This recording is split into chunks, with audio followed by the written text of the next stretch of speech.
came out of an abusive relationship. My husband and I, we were having a lot of problems. He was a very controlling person, possessive, jealous, insecure. He became very violent one night. It was affecting my kids. They heard their father hitting me and yanking my hair.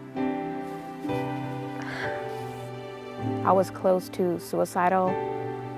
I didn't know whether I should stay or whether I should go. When you're in there, it's kind of hard to see outside of it. I had less than $4 in my pocket. I left, didn't turn back. I took the kids and ran. It took me strength and courage to do it. Not everybody I expected to be there for me has been there. God's always been there, and through Him I'm healing. Taking that first step in wanting to change your life, it makes a big difference. I'm not taking abuse anymore. Domestic violence continues to be on the increase, both in the general population and, unfortunately, even within the church. But when it happens within the church, it is so devastating because not only does it go directly against the very character of God, the church is the very place that people should be able to come to find safety and security. We want the church to be a sanctuary of safety, a place of hope and healing, to help people with the wounds that they've experienced and to help them with the violence and evil that we find so prevalent in our culture today. That should be the goal of every one of our churches.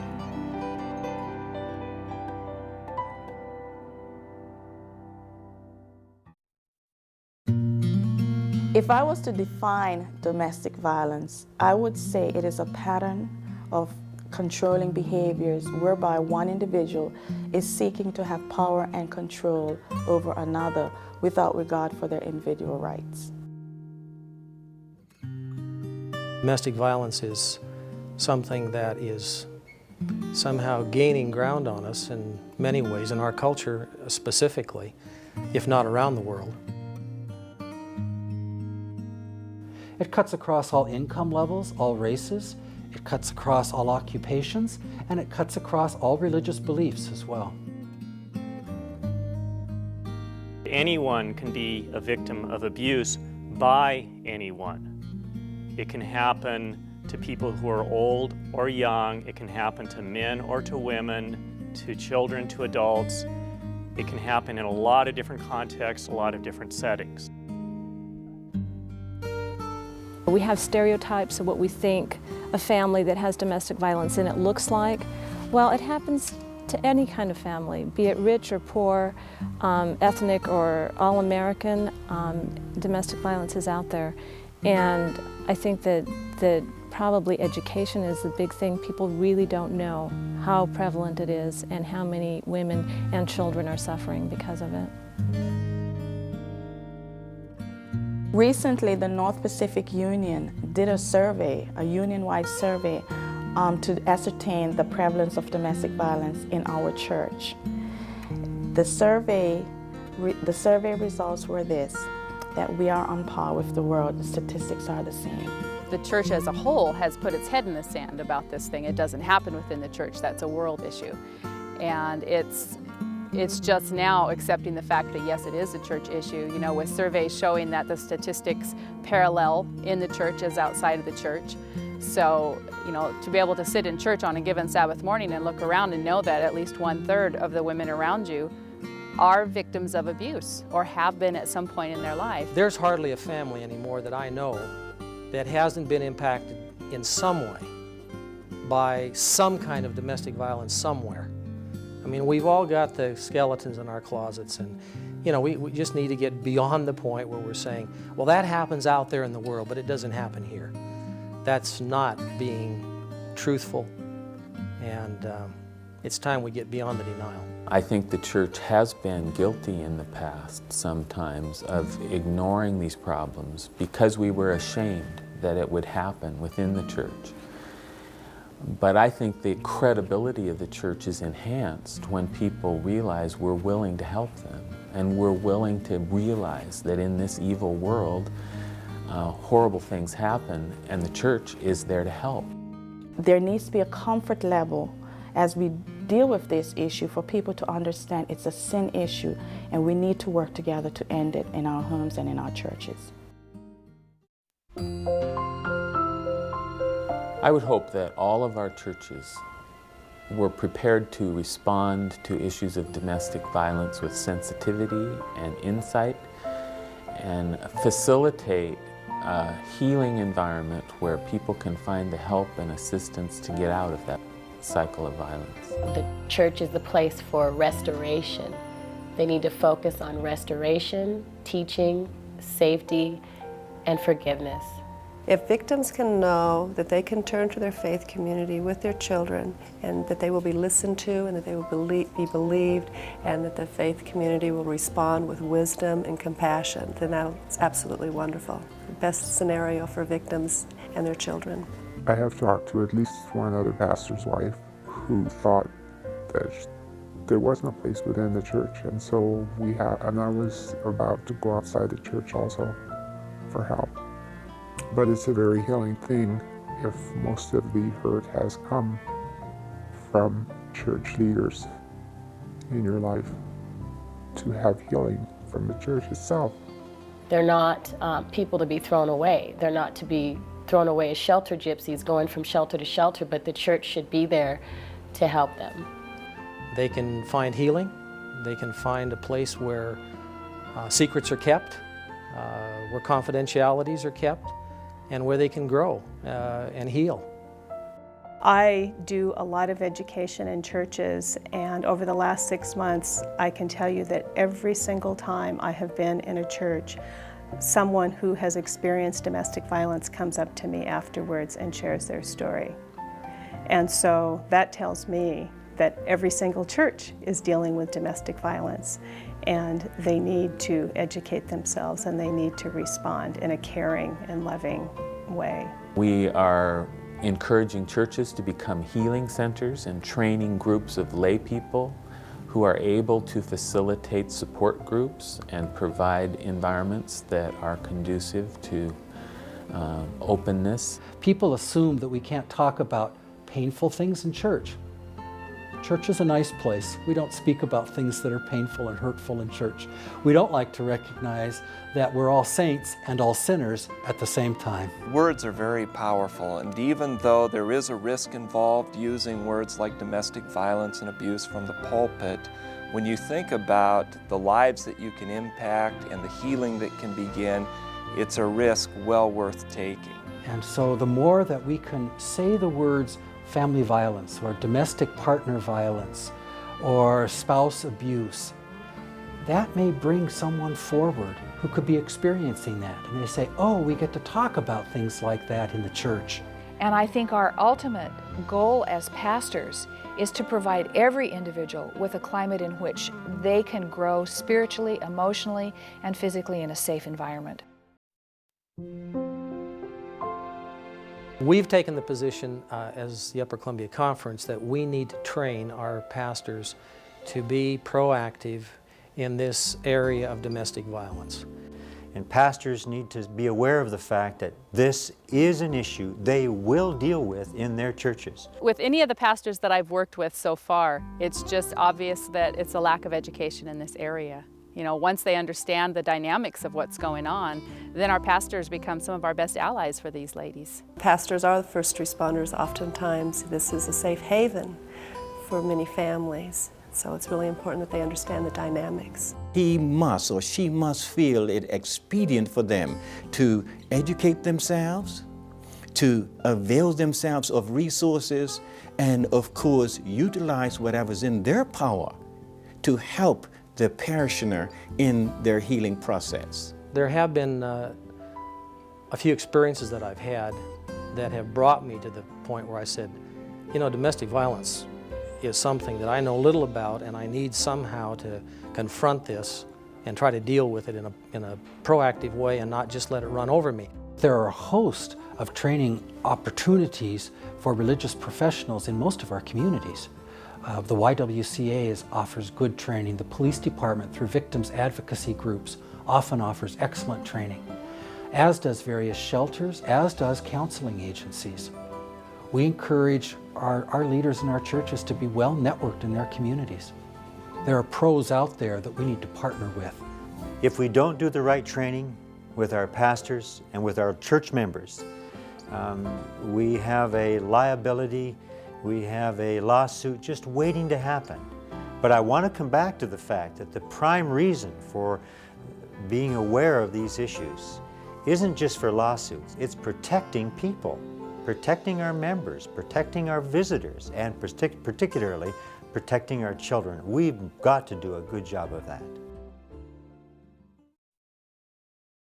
If I had a message for other pastors in speaking about family violence, I would say to take reports seriously, to listen carefully, to provide confidentiality, and above anything else, to provide for safety for potential victims.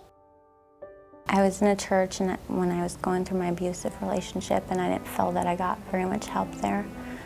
I felt like just misunderstood and like kind of like it wasn't important and kind of almost shunned for it.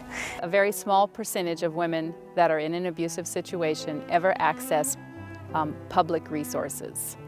They will go to what we call the natural helpers. They'll go to their friends, their family, their church members, their pastors, the people that are within their circle around them. I felt that when I did go through domestic violence and I did reach out, it wasn't just to the pastors, but it was also to some of the pastors' wives, some of my Sunday school teachers, some of the ladies in choir who knew me for years.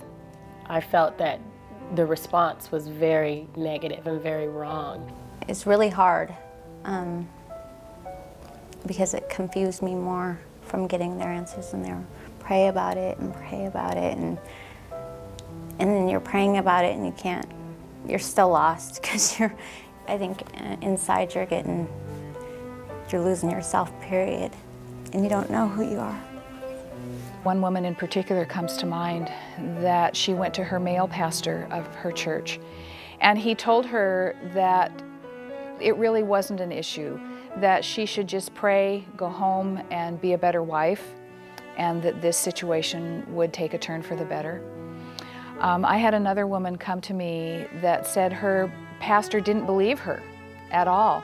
Said, your husband is a very wonderful, upstanding Christian man. This can't possibly be true. I think a lot of times there's minimization.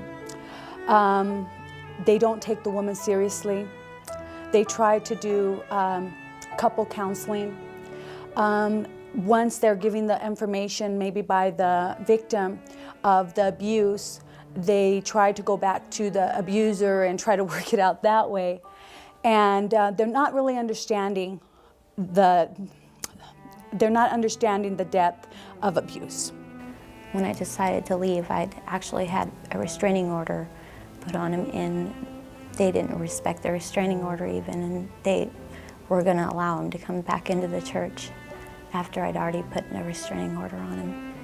And so I really didn't get much help at all from there, and I didn't feel safe in my church at all. Pastors in general, myself included, are not trained specifically, at least in depth, to deal with these issues.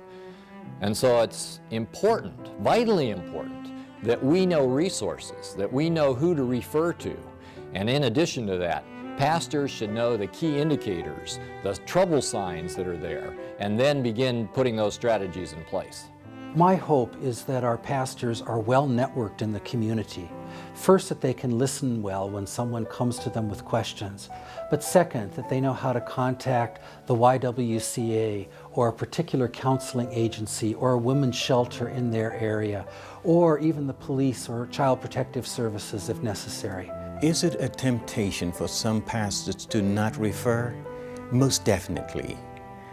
I've found that there is that tendency, especially when the pastor feels that either they are the sole vehicle through which the Lord will assist this individual, or that the Bible in itself is the answer to the problem.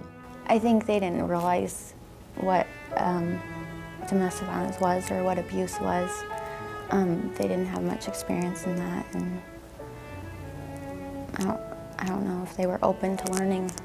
It's not our job as pastors to decide if what this woman is saying is true. What our job is to listen carefully, to affirm for her that there are avenues for help, resources that she can turn to, professionals that are trained to help sort out the truthfulness of what she's saying, and then guide her to those resources. We want to be listening to the victim. We want to be affirming the victim.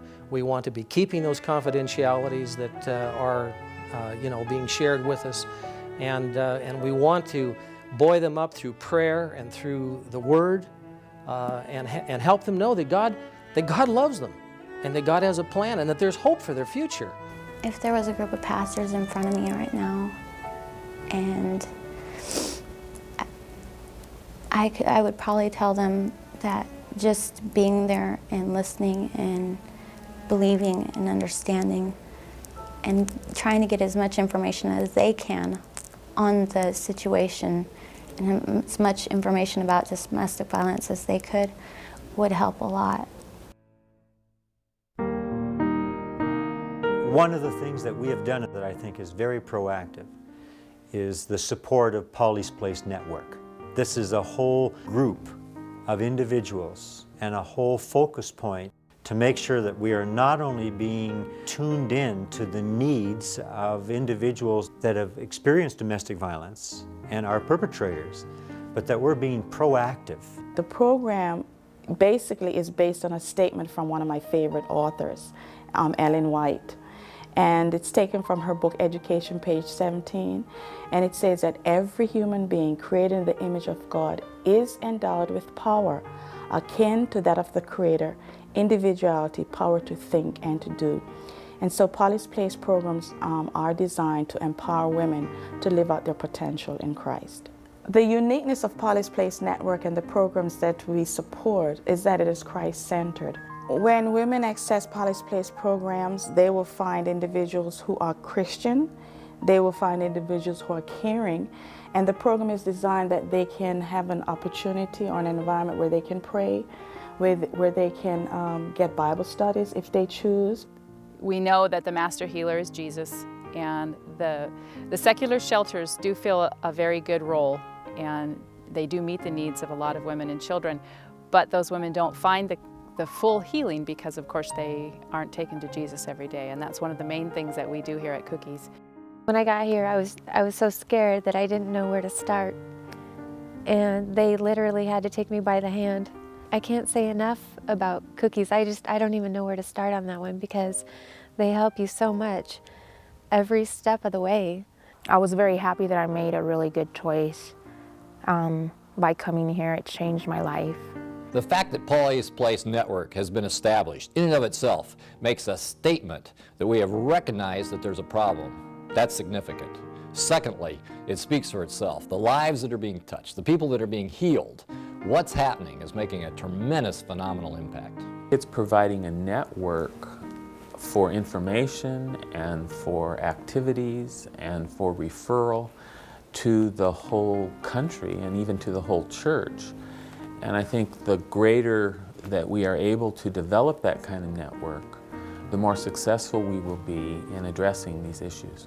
My dream is that the Seventh-day Adventist Church and other Christian churches will utilize resources that Polly's Place Network has and other programs like Polly's Place Network to educate our community so that basically we can end domestic violence in our churches and in our communities.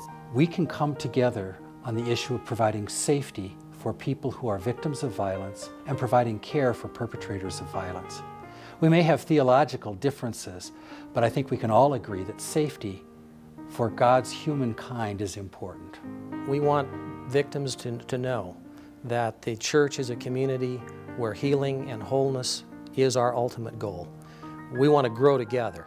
It is difficult to talk about this, but I do it, and I want to do it because I want the church to see that there is need out there for people in these kind of situations, and they need to be helped, and they need to be loved, and they need to be believed by the pastors and helped.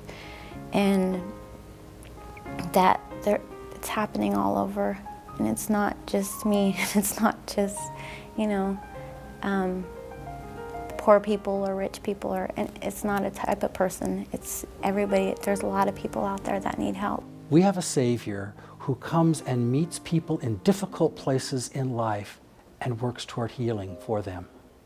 And I think as the church continues that work, we are doing the work of Jesus in 21st century America. I would just appeal to each church leader, each pastor, to take this topic seriously. Well, there's a soul in your church that is hurting. Reach out and heal. When we're faithful with the little, God will give us much. My vision for the church would be that whenever anyone comes to us saying, I am hurt, I am bruised, I am feeling like I'm beside the road bleeding and needing help, that we as a church would be that inn of safety that we can take these women to, that we don't ignore, we don't minimize, we don't deny and say this could never happen here, but that we are that place of refuge for these women, that we are a safe environment and a haven, so that story of the Good Samaritan can be rewritten so that women can say, no, my pastor did not walk by, the elders of my church did not ignore me, my church family rallied around me and provided a safe haven and comfort and a place for me to find healing.